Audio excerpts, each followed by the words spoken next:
Samantala, higit isang linggo bago ang session break ng Kamara, panukalang amyendahan ang ilang economic provisions ng 1987 Constitution.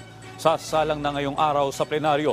Ang mga dapat abangan, alamin sa sentro ng balita ni Mela Lesmoras live.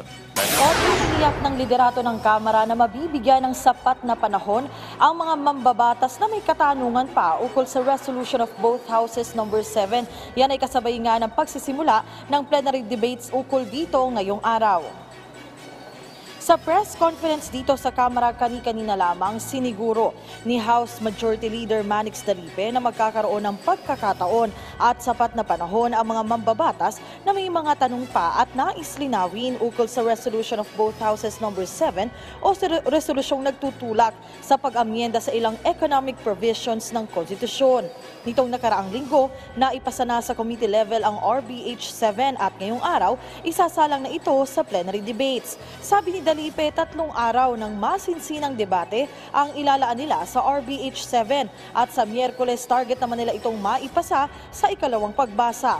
Habang bago naman ang Holy Week break, inaasang maaprubahan na rin ito sa huling pagbasa ng mababang kapulungan.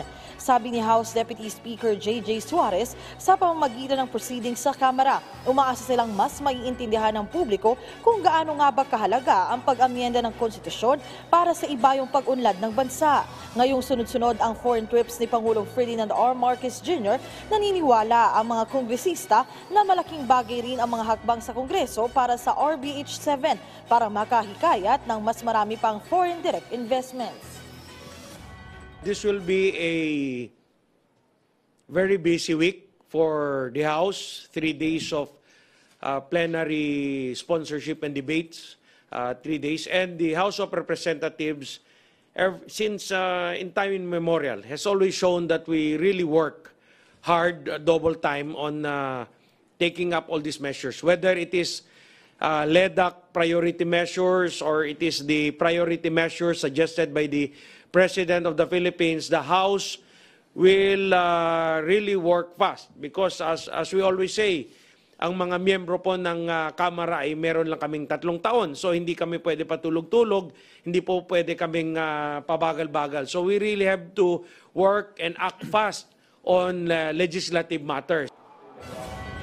Audrey, bukod naman sa RBH 7, ang sinasabi ng mga liderato ng Kamara ay tuloy-tuloy rin yung kanila magiging pagbusisi at pagtalakay sa iba pang mahalagang panukalang batas na nakabinbin nga dito sa Kamara at inaasahan nga na bago na rin ang SONA ni Pangulong Marcos ay talaga nga mas marami pa silang mga panukalang maipapasa sa ikatlo at huling pagbasa. Audrey?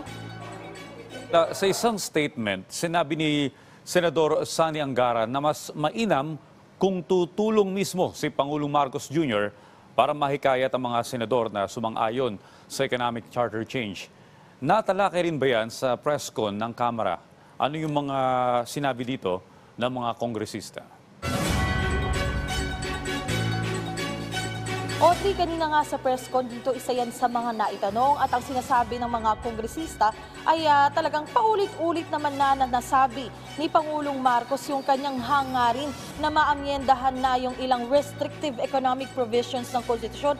Kaya't para sa kanila ay kung tutuusin ay hindi na ito nararapat pa dahil nga ay paulit-ulit naman ang nasabi ni Pangulong Marcos yung kanilang suporta. Pero in case man na maghayag ulit siya ang presidente ng kanyang suporta at talagang hangarin na maipasa nga ito, yan ay makakatulong nga din para sa pagpasa ng Senado. Kasabay niyan, Audrey, no?